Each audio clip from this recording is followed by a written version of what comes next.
Il m'expliquer pourquoi en 2024, ça coûte aussi cher de s'acheter une voiture. Je vous explique, ça fait 1 an que j'économise pour m'acheter une voiture.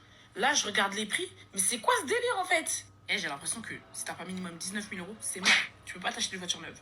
Que ce soit Peugeot, Renault, Toyota, Fiat, minimum 19 000 euros, sinon c'est mort. Acheter une voiture d'occasion aujourd'hui, c'est vraiment un parcours du combattant. Les prix, ils ont augmenté de fou malade si tu tombes pas sur une arnaque. Bon, après 19 000 euros, c'est peut-être un peu abusé. Par contre, ce qu'il faut dire, vous savez pour quelle raison ou pas? Moi, je vais vous le dire, c'est super facile. Ils ont facilité le permis, ils ont baissé l'âge légal du permis, ils ont facilité le code. Donc, par logique, il y a plus de personnes qui réussissent à avoir leur permis de conduire. Et du coup, après, qu'est-ce qu'ils vont faire? Ils vont chercher à acheter une voiture. Et tout le monde va faire la même chose, le bon coin, la voiture la moins chère, avec le moins de bornes, mais avec le mieux entretenu, tu vois. Ah, ça part très vite finalement. Dites-vous que moi, quand j'ai mis des voitures sur le bon coin, des voitures jeunes conducteurs, tu sais, des petites voitures à 1000 balles, 2000 balles. Quand je vous dis qu'elles se vendent dans l'heure, elles se vendent dans l'heure, c'est pas une vanne. Si ta voiture, elle a un minimum correct, dans l'heure, elle est vendue. Ça part très très très vite. Et je dis pas que dans l'heure, tu reçois un appel. Non, non, dans l'heure, la voiture, elle est plus là. Elle est partie, les papiers signés, l'argent, il est sur ton compte, c'est fini. C'est pour ça que j'en vois beaucoup se tourner sur les leasing. Vous en pensez quoi? Vous préférez attendre un petit peu et acheter une voiture d'occasion quand il y a une occasion? Ou aller faire une location, tu sais, genre une Clio 4, une Clio 5, tu vois, et la payer tous les mois?